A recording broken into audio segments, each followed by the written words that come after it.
Okay, great. Welcome, everybody. Thank you for joining us today. For the webinar, we're going to be discussing compliance ROI and the key to getting CFOs on your side. Certainly something that we've all struggled with here in the past, so excited to be talking a little bit about it today. My name is Jonah Schwartz-Dardick. I'm the Director of Channel Partnerships here at Anecdotes, and I will help moderate today's conversation. It's primarily going to be Terry and Blake joining me here speaking, but I'll do my best to chime in where I can. So just to give a little bit of context, as companies tighten their belts and look to maximize the value of every dollar spent, calculating and demonstrating true ROI for compliance to the organization, is becoming really more important than ever. As I'm sure you know, it's certainly easier said than done.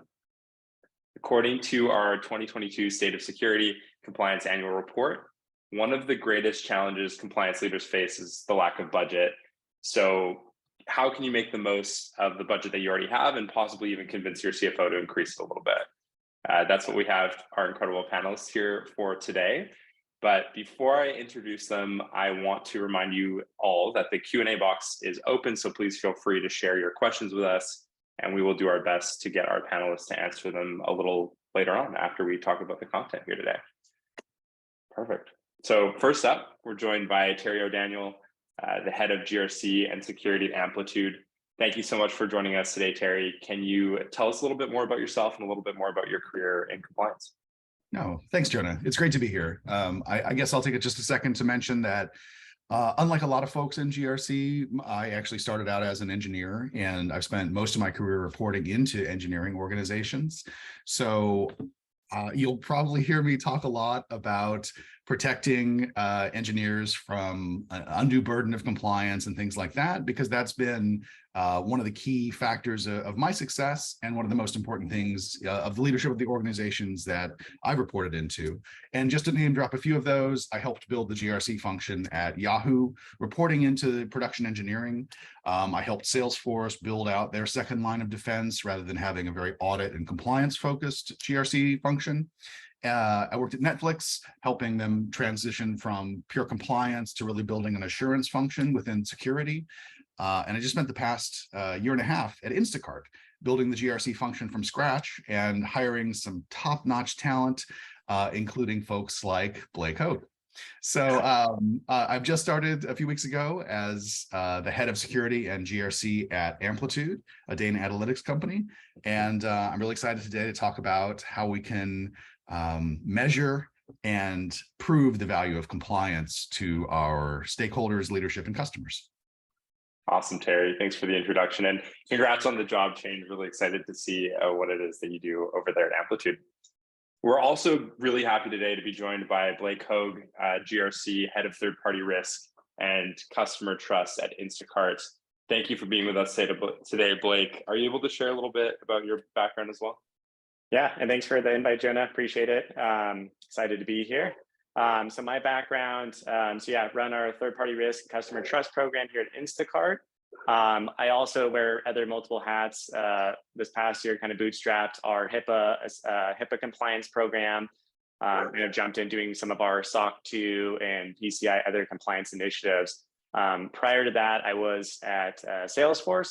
So worked with Terry over there as well, and basically was one of the founding members building out our third-party risk program there, which included doing pretty much all of our first-party data center assessments and managing a hefty sub-processor footprint. So definitely very versed in a lot of the GRC space and have worn multiple hats. So, but yeah, happy to be here and talk with you guys.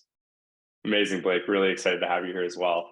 So I think without further ado, let's just dive right in. I think before we discuss the ROI in particular, really want to have an understanding of the actual investment that companies are making into their compliance programs. So if you're both open to that, maybe we'll start there. Terry, would you mind kicking us off and telling us a little bit more about the main financial costs of executing a mature compliance program? Sure thing, Jonah. I think there are both primary and secondary costs. And by that, I mean, there are costs inherent to building a team to run your compliance program. There are costs involved in doing inventory work and understanding the regulations or what you're trying to comply with, and really building an inventory of here's are our systems and data. Here are what we need them to prove that they do. Here are here's sort of a list of the people involved in that process. I'm here in the San Francisco Bay Area. Just hiring talent here can be a real challenge, and costs are rising every day. So the primary cost, I would say, is finding top talent, finding folks who can work in an environment where, especially here in the Silicon Valley, they're expected to be able to speak with engineers and other technologists. Finding those people can be tough, and they can be expensive. And I think that's a primary cost that often causes teams to balk at building out a GRC function. They look at headcount. Headcount is precious. And if I need to hire those folks, and instead of having them build product for us, I want to have them help us get compliant, it can be a tough sell at first. So I think that's the primary piece, is just the expense there. And the secondary piece is we're unable to solve the problem of compliance wearing the compliance hat alone. Sometimes organizations think, oh, I hired a compliance person, so we're done, right? That person will just keep us compliant. And the challenge is, of course, that we're highly dependent on the technologists, the business folks, the operations people that we need to discuss our risks with. We need to help them understand how we're mitigating those risks. How do we pull the evidence to prove that those controls are effective, et cetera? So I'd say that secondary cost is a very important one to measure and monitor, which is, how much am I pulling people away from the primary jobs we've hired them to do, to ask them to support us by providing evidence, talking to auditors, and all the other important elements of running a compliance program. Got it, Terry. Yeah, thanks for that context. I think it's really important as different organizations move forward on their compliance journey to be able to make distinguish between primary and secondary costs. Blake, would love to get a little bit of your background on that. Do you agree? What are some of the financial costs that you incurred but were not expecting? Yeah, I mean, I think there's, Terry pretty much nailed it on the head. So I think those are definitely some of the primary cost drivers, including finding the right resources to build out these functions, manage the functions. So I think that's one of a big cost driver. Some of the other costs that I see, again, looking through the lens of customer trust, right? We are building out these compliance programs to support demonstrating our security and maturity of our programs, and that could be via having a SOC 2 or PCI if you're handling card data, or HIPAA for PHI. And some of those requests can be coming from customers.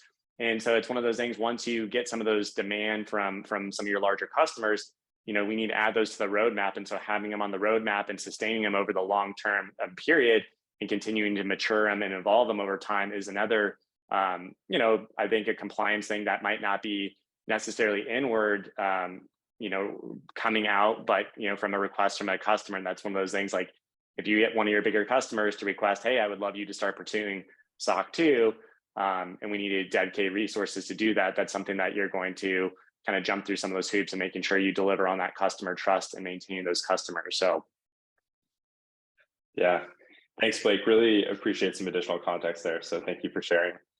When we're looking at a compliance program, there's often a lot of hidden costs that I think would be associated with not only the setup, but also the continued maintenance of such.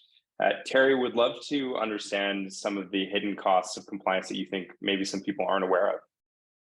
Sure. I think one of the ones that's really insidious is how disruptive we can be in compliance. And by that, I mean, we don't have the best track record of building a predictable roadmap and a calendar of all the points of interaction that we need to have with the various teams that we're going to be interfacing with.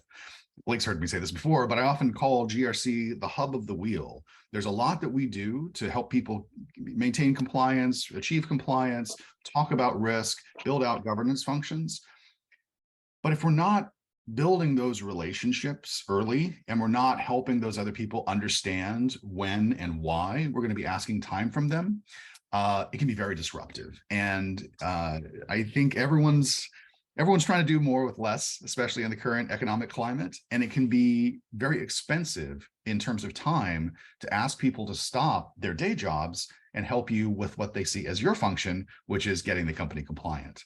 Of course, we're reliant on those people. But if you, for example, if I ask product developers software engineers, that is, to stop working on work that is key to the sprint they're working on and help me pull evidence for compliance purposes, that's not only directly expensive in terms of the number of hours times the dividing the salary of a software engineer, which can be hundreds of thousands of dollars per year, into those hours. That's directly expensive, but it's also indirectly expensive because I'm asking those SWEs to stop shipping product, to delay their sprints, to miss their targets.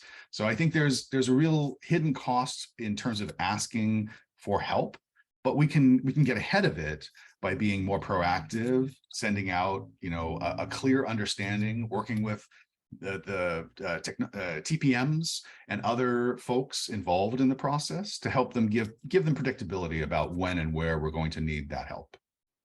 Amazing, Terry. Blake, what about you? Any hidden costs or expenses come to mind? Yeah, so kind of looking through our third-party risk lens, again, something near and dear to my heart and my day-to-day job. One of the things that we see is, in this day and age with a lot of the supply chain attacks going on and data breaches that we're all so accustomed to is, the uptick in vendor due diligence that we perform ourselves. So I know that can be obviously not the most entertaining for internal users when we have to say, hey, we're going to be doing extra due diligence on our suppliers for onboarding or annual due diligence to kind of monitor some of the changes in the behavior and data that we're shipping out. So that can lead to some, some internal, cost efficiencies, as well as, from a compliance standpoint, if we have to do more due diligence and there's, one or two of us on our team, like, we need to be able to scale and grow and adapt and mature those to be in line with what we need to do for the demand. And kind of conversely on that aspect of running the trust program is not only are we doing additional due diligence on our vendors, but now we have our customers coming and doing the exact same thing for us. And so, trying to keep those customer questionnaires and audits, at bay by, showing stronger compliance postures, and also kind of being, that hub of the wheel and trying to protect some of our critical stakeholders, right? Like our engineering teams that, again, as Terry mentioned, tying that to some high dollar value hourly cost when we want those people to be working on their day job and not, jumping into a fire drill on a customer questionnaire. We want them to be shipping products. Same thing with some of our legal folks. We want to make sure that we're protecting their time so they can invest at other places. So those are some of the hidden unexpected costs that I see kind of on a day-to-day basis. Awesome, Blake. Thank you. Maybe shifting our focus a little bit from hidden costs when it comes to a compliance program, let's talk a little bit about the shift in cost over time. As not only for organizations, but as a field in general, I think compliance has changed quite a bit especially over the last couple of years as we move kind of more into a digital age and how we're going to govern and leverage compliance in the future. Can you tell us a little bit about how specific costs have changed over time throughout your career, Blake? Yeah, I would say in the last several years, there's been quite, and this is a good thing, quite a change in the amount of tools and technology that are being made available on the market. So traditionally, that could have been something where internally teams are having to build and scale and automate things, doing queries, searches, building automation. So in this day and age, there's a lot of different companies on the market that you can buy off-the-shelf software and invest. Some of them, on the lighter side, some of them on the higher expense side. But you can buy some of these tools off the shelf that can kind of give your compliance programs the leading edge that you need to kind of scale and grow. So I think that's one of the main cost drivers I've seen is having the ability to buy something that wasn't predominantly made available at wide scale is now you can go out there and find something that meets your needs and deliver some of those cost efficiency savings, like you said, to our engineers, whether that's evidence collection or to other internal stakeholders. Great, Blake. Thanks for sharing. Terry, how about you? What are some costs that have changed throughout your career in compliance? Yeah, I think going off something Blake said, scale is a huge one. I remember back in the olden days, it was pretty easy to get a list of users. For example, I could go to a central directory service like Active Directory or something like that. I could get a list of users. I could find a way to really measure and manage who do I need to talk to, who has privileged access, things like that. But my gosh, with the explosion of microservices and containers, just defining our environment at a point in time, what is in scope for a given certification or attestation? How do I determine that? How do I build that structure of this is the point in time, and now we're auditing that weeks, months later, and how to build that history of what was the lay of the land at that point in time. There's a lot there, the explosion, as I mentioned, microservices, the containers, and the orchestration that supports that environment. I remember at one point, I was at Yahoo, and I had an auditor ask me, at the time we were at sort of the cusp of the explosion of what we called big data. And I remember I had an auditor ask me to give them a list of all the changes we had made in Hadoop over the past quarter. And I said, sure, I'll print it out. Just bring your truck around the back to load all the paper into it. Because I don't think they understood how much we were talking about, how much data we're talking about. And that scale is only increasing today. So I think that the scale and the ephemerality of those services, those containers, things like that, and keeping a record, it's tough enough to build an asset inventory if you have fixed assets. But if those things are growing thanks to the elasticity of using public cloud providers, as well as using more ephemeral resources like containers, that can make it really challenging to predict. This is the scope of what we're going to keep compliant over time. Amazing. Thanks, Terry. I think that those questions really help provide context in terms of helping us all understand the real cost of compliance. So appreciate both your answers. Thank you so much. Although these answers may have actually increased what some people thought of the true cost of their compliance programs, which maybe some CFOs might not love, at least people will be able to have a better idea of being able to calculate the true ROI of their program. So really appreciate those answers. Thank you so much. I think in diving a little bit deeper into understanding the actual value that compliance presents to organizations, Blake, maybe you can tell us a little bit more about the value of compliance and share any practical tips on how to quantify it, or maybe some ways that you've looked to quantify it previously. Yeah, I mean, I think a couple ways that we've looked at quantify this is, for example, again, focusing more from a customer trust perspective in this compliance realm is, being able to be seen as a business enabler, sales enablement function, right? So instead of being purely just a cost driver that, some internal stakeholders might be in tune to think about some of these functions as, hey, we are now directly supporting new customer business coming into the door by supporting new compliance initiatives like our SOC 2 or PCI or whatever it be, as well as by having those laid out and being made available to our customers, you can save time, money, and resources. And so, for example, if we're saying a new contract is costing $1 million coming in, we can now kind of associate and tie getting that deal closed faster. We can save time by avoiding questionnaires going to our engineers and security teams. And we can make sure that we're negotiating out or making sure we reduce any audit fatigue as part of that process. But at the end of the day, we will look at that from a cost perspective of like how many questionnaires were we able to avoid by putting all of our compliance out there for our customers to digest. Okay, we reduced this many questionnaires, or we saved by doing some basic arithmetic of like, all right, what is the hourly wage of our software engineers, our security personnel? How many questions did we avoid? How quickly were we able to get these SOC 2 reports out and avoid or prevent signing SOC or NDAs that could take 2 weeks on negotiating with our legal team? So all those things are costs that you can reduce, and that's something that we've been putting a particular amount of emphasis on is streamlining that function and getting our compliance information out there more effectively to help tell that story and reduce time internally and to our customers. Really interesting, Blake. I think those are all tangible examples that I've never thought of. So really appreciate you sharing those as well. And I'm sure the impact of understanding those really is going to help our audience as well. So thank you. Terry, how about you? How do you approach quantifying compliance in your own career? How have you done it previously? How are you looking to do it at Amplitude?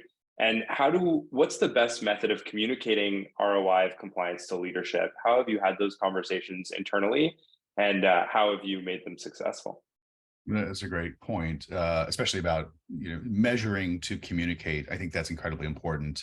We, to get to the root of the problem, compliance can seem like a black box, and by that I mean it's usually very intransparent to those outside of the GRC team where that time is going. The points of interface we may have are a couple times a year where we ask people to join us to meet with auditors, or we're maybe manually asking them for evidence. But I think one of the places I start is to both quantitatively build some structures to measure the volume of work.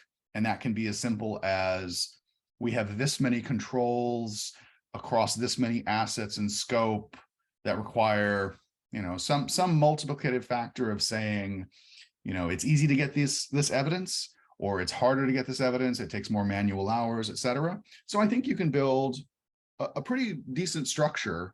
And I know we're going to get into the ROI calculator here, but in the past, I've had to rely on just putting those numbers in a spreadsheet and starting to come up with something, right? If we've gone from having 100 controls last year in our environment to 200 controls this year, or if the scope of our environment has dramatically increased, we started out looking at only business systems, and now we're looking at the production environment. You've got to find some way to communicate to leadership, where's that time going? Why is it that the team I had last year is not sufficient to cover our compliance needs this year?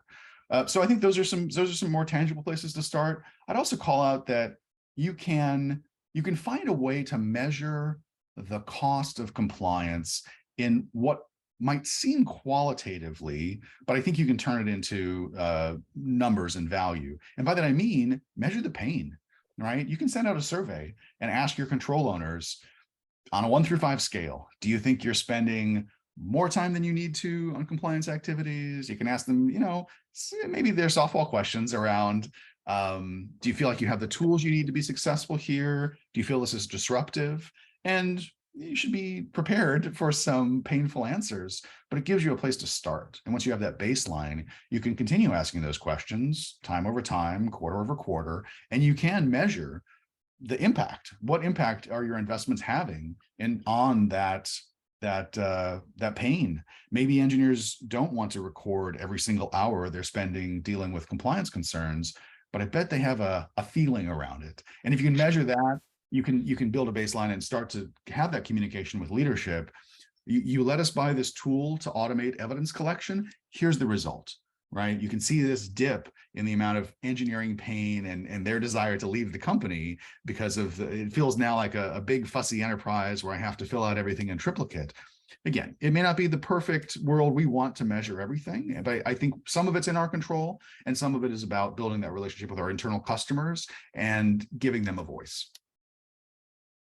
Thanks for the context there, Terry. I think that's a really good point. The pain is always a good starting place, a good initiator for a conversation, whether it's internally or externally as well. So I think that definitely makes sense. Thanks for sharing. Blake, just throwing it back to you, what do you think about those comments, and how would you say it's different to communicate the value of compliance to the board as maybe opposed to the CFO or other internal stakeholders within the company?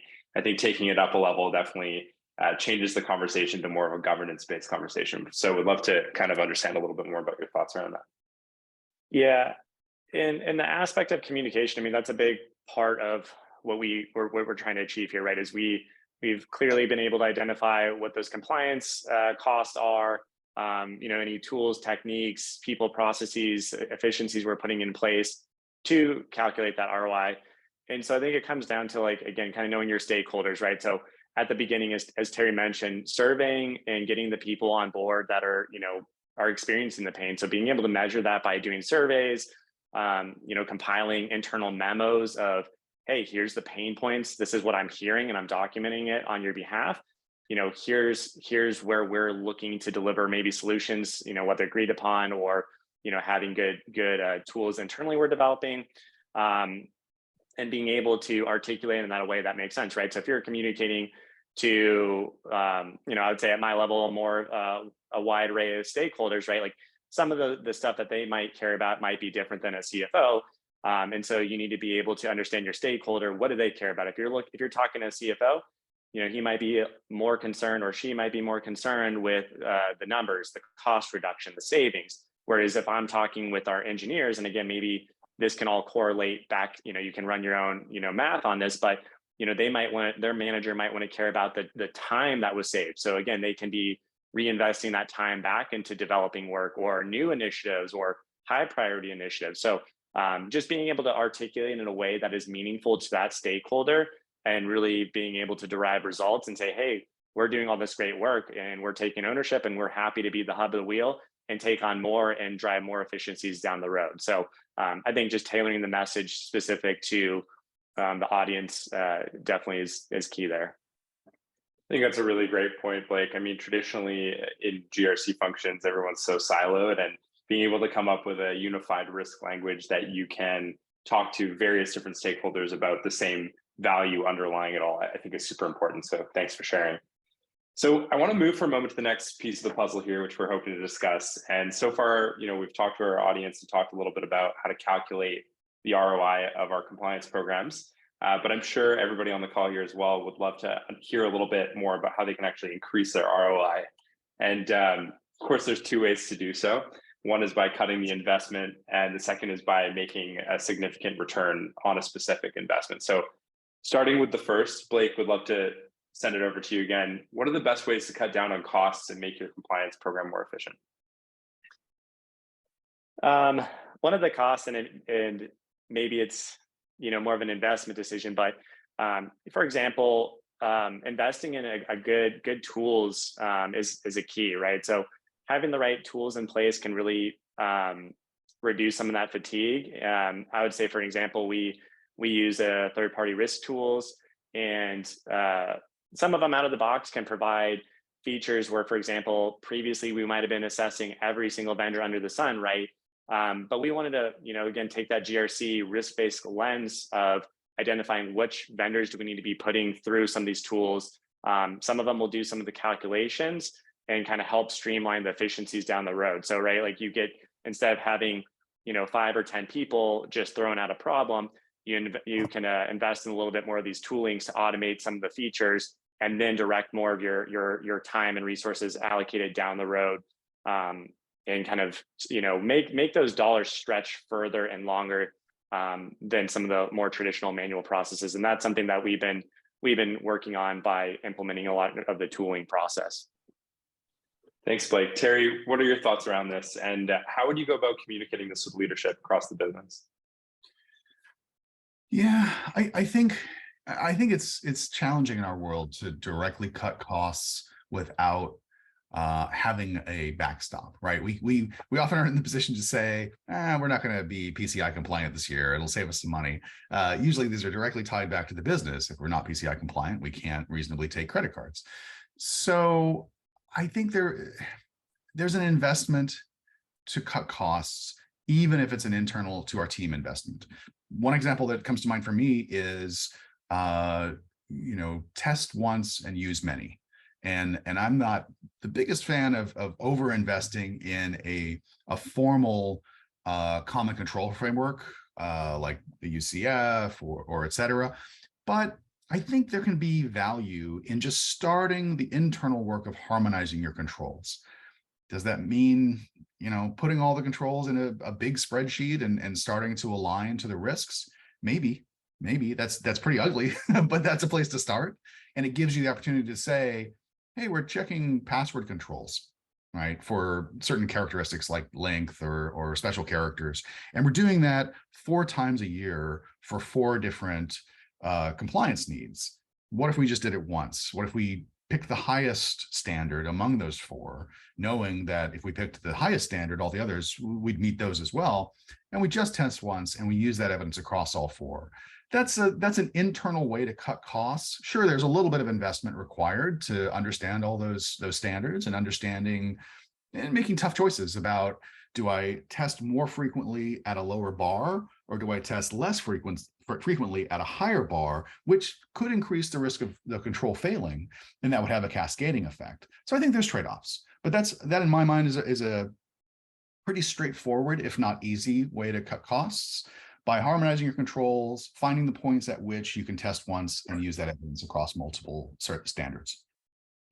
Amazing, thanks, Terry. Blake, back to you. Just a question about compliance automation. Have you used automation to contribute to your overall compliance ROI? Yeah, a couple examples, and I think Terry just touched on it, but implementing, GRC-wide tools, we've had pretty good success with that, where it is, example, evidence collection, right? That's something that is quite a frustration and pain point for a lot of control owners is, again, if we can minimize disruption to their work by reaching out, requesting the evidence, making it more predictable, leveraging the same evidence across controls, that's going to gain huge efficiencies and reduce some of that headache for people. So automating that through, we found a GRC tool that's been very helpful. We've also done it, and again, our third-party risk programs, where we're doing risk-based approaches through automation to determine inherent risk earlier on, so we can cut down on the amount of more granular risk assessments we need to be doing, because at the end of the day, we're going to be caring more about the more critical or high risk vendors that are going to be having access to personal information, or integrating with our systems, or providing SaaS platforms that we need to use and control user access to these platforms. So we've had pretty good success in rolling out platforms there. And then again, back to our customer trust program, having a good process in place, and we've had good success with self-service from our customers coming in and being able to quickly download our artifacts they need. And we are able to quickly report on the successes by monitoring the reduction in questionnaires we received, the time to approve these requests, and just being able to quickly articulate that into a number of time saved or dollars saved back to the business. And so that's, we found across the board in those different domains, the tooling has really been exponential in our growth and our efficiencies. I'd love to riff on something Blake said. Having watched him have incredible success build this program at Instacart, I think the thing that stood out for me is you can start cutting costs by just defining what you don't care about. And by that, I mean, do a risk-based approach, right? And find a way to build the funnel. Do we want all vendors to go through a central portal? Yes, we do. And I know procurement does, but how many of those vendors do we in compliance or security really want to measure and manage the risk of? Well, it's probably not 100%. So how do we build those structures to say, here's the flow by which we decide how to reduce the scope? And it's the same thing on our side of the house when we're dealing with certifications and other compliance needs. How to aggressively scope down that environment. Auditors will love to bring in everything if given the chance, but have those tough conversations early about, do we really need to bring that into scope? Are you sure that we're placing reliance on that? Or is a human, for example, looking at the output of that system and making a human decision? If so, that system doesn't necessarily need to be in scope, because the human decision point is the control point. That's actually a really good segue to a little surprise that we have for our audience here today, Terry. So thank you for giving the preface there.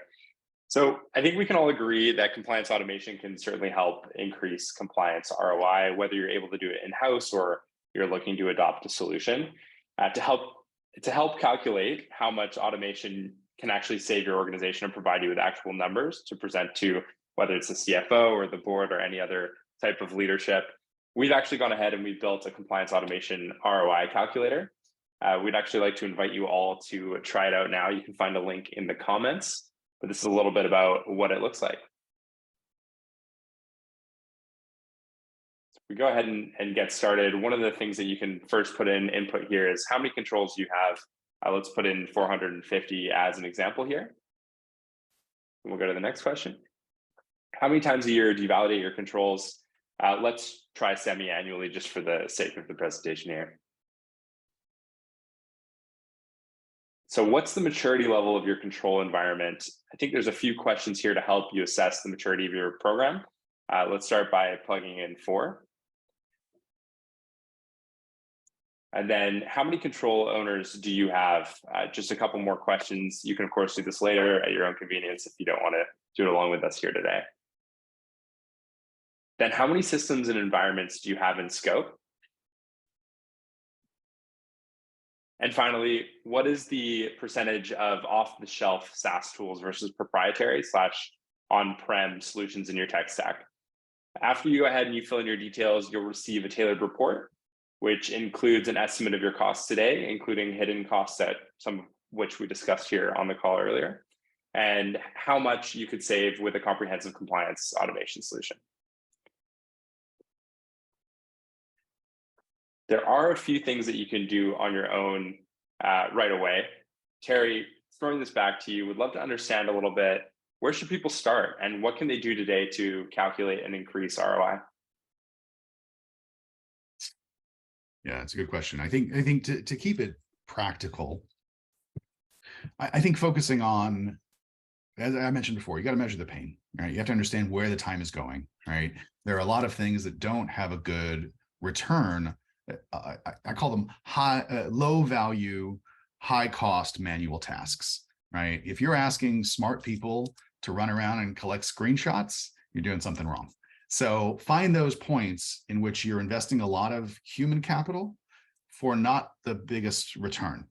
And those are great places to invest, right? If you can't get the funding, and sure, the economic climate is tough right now to get a lot of funding to hire engineers to help you automate things, or to buy data automation tools or what have you, pick a few of those and find the people who are suffering the pain. It's not just your compliance team, it's some of those associated teams.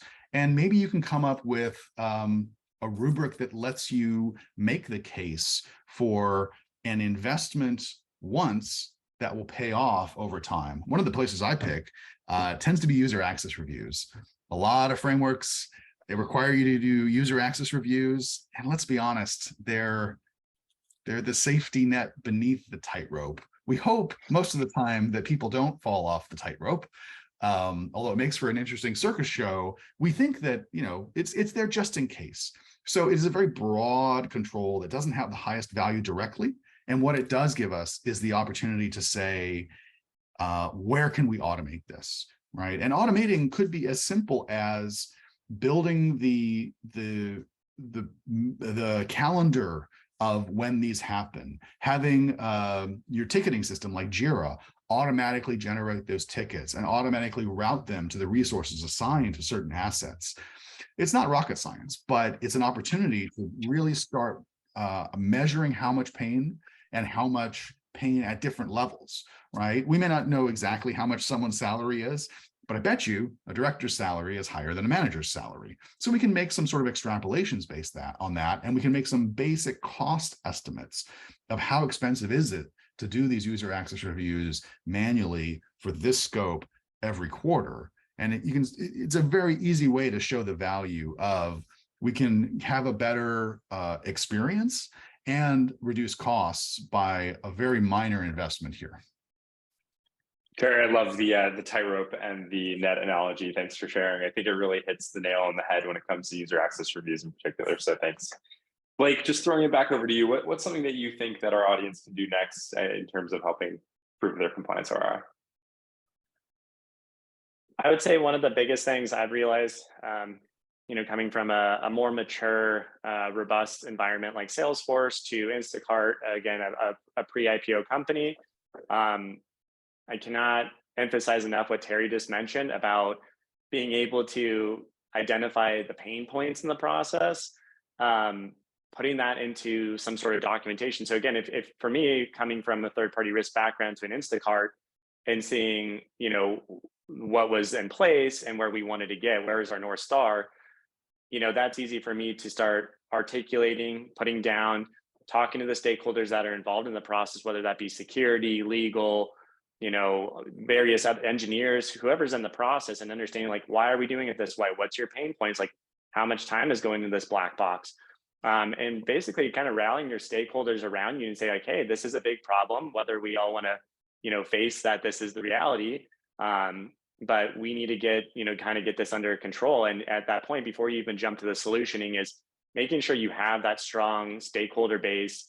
People feel that there is opportunity to improve this. That's not going to be, hey, I'm asking you to do X, Y, and Z, and it's wasting your time and it might not pay dividends, right? Like, we need to be able to pinpoint down accurately what is the problem, what are some of the solutions that could fix it, and that might include as part of the solutioning of implementing a GRC or a vendor risk management tool or something that can automate some of those workflows. Might not do everything, but if you can show 50, 60, 70% reduction in evidence collection, or increase the speed of user access reviews, or increase the throughput of your vendor risk assessments, like those are all significant wins. And again, tying it back to that feedback loop of communication and being able to say, hey, we delivered on all this great work, we've reduced time, dollars, or increased dollars, etc., will be a really good point there. So I think for me, again, really emphasizing, articulating that pain point, getting the stakeholders involved as soon as you can do that. Thanks for the context there, Blake. I think you're right. There are a bunch of different places that people can start today, and I think those tactical examples are really good places for them to start exploring. So thank you. So it's actually time for a Q&A section. I would love to take a couple questions from our audience. I saw some people put some things in the chat or in the questions box. Thank you to everyone for sending your questions. And before we start, I just want to say that if we don't get to your question on the webinar here, we will make sure to get you an answer after the fact. But just beginning here, our first question is, what are the differences between working in different environments from startups to enterprises in terms of costs? And what are the challenges of getting funding from smaller companies to bigger companies? Terry, do you want to go ahead and start us off? Sure. Yeah, I guess for context, I was very fortunate living here in the San Francisco area to work early in my career for a succession of very small startups, and I was usually the first non-developer technical hire. I think that taught me a lot of practicality, and I try to bring that approach to bear even at larger organizations. But I will call out that it's easy to overlook how much growing an organization creates structure. And by that, I mean, it's much easier when you're a 50-person startup and you need something from an engineer and they're just down a couple seats down the aisle, and you can just sort of ask them a question and it's not very disruptive. But the larger you grow, by default, you need structure to scale at that level. You need to have better communications between product and engineering. You need to have TPM involved. You need to have PRDs and ERDs. And if you don't have an engineering background and you don't realize the work systems in play, I've seen some compliance people sort of die on the hill of saying, this is very important to the business, and you need to stop what you're doing right now and focus on this, which from their perspective is entirely true. And if they ask the business or the board, do we need to maintain our compliance with PCI or meet our privacy requirements, I'm sure they would agree it is important, but that's at the macro level. At the micro level, you're disrupting someone and you're putting them off course potentially to miss their OKRs and their quarterly goals and maybe missing their annual bonus.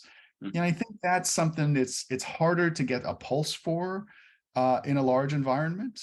And I think it's even worse when we're all working remotely. I think it's very challenging to understand the pace of how business is working intuitively. So it behooves us to build some structure ourselves, right? Here's the compliance calendar. I'm going to publish this out. I'm going to build those relationships with TPM and our privacy ops people and trust and safety and various teams, so they know what's coming when, and they can build that into their own calendars so it doesn't come as a surprise. Great, thanks, Terry. And just to keep us on track here, I know we only have a couple minutes left, so we'll try and make the most bridge answers as we can for the next couple. But Blake, anything to add on your part on that question? I think, as Terry mentioned, he kind of went into more of the maybe negative connotations with some of the startup environment in terms of disruption. But I mean, there's, on the flip side of the coin, there's a lot of benefits, from different environments. Again, kind of putting my, my example of working at a Salesforce environment that's very robust and large scale and very process oriented, right? Bringing about changes can be, very cumbersome and complex, right? So instead of working with a smaller group of stakeholders of saying, hey, I've talked to 10 people and I understand their pain points very well, we validated the problem and now we can start, solutioning it. Okay, you can get those gears in motion a lot quicker than some of these bigger organizations, which, can seem very, very challenging, like pushing a rock up a hill. So I think on the flip side of the coin, having that nimbleness to identify the problems and being able to move quickly is also a really big benefit. A lot of these startup environments have the ability to do. Absolutely. Agility in the market, especially when it comes to compliance, is extremely important. All right, we have another question here, which we'll try and address really, really quickly, as I know we're coming up on time. But how do you approach showing the ROI of a particular certification or compliance project? Blake, maybe you want to start us off with that one? I think, again, from a customer trust perspective, it's now that we have like the right tools and techniques and processes in place, it's, we've built kind of that feedback loop with our customers.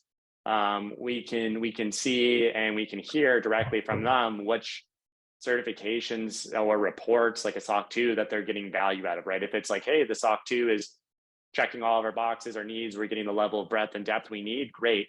Or sometimes it might be, hey, we, back to Terry's point earlier on, and like maybe they're more of an international customer and they prefer ISO 27001 and it meets more of their compliance requirements and risk reduction to themselves as well as their customers. So being able to have that feedback loop, whether it's either tracking what they're downloading and seeing if there's a direct correlation of, hey, they got everything they need out of it, they didn't come with a questionnaire or a follow-up audit, or hey, what they said they needed something above and beyond that, and being able to be receptive of receiving that feedback, and then trying to see if we can bake that into the compliance, into our GRC functions to say, hey, ISO 27001's been requested by these customers. Can we tie that back to a revenue?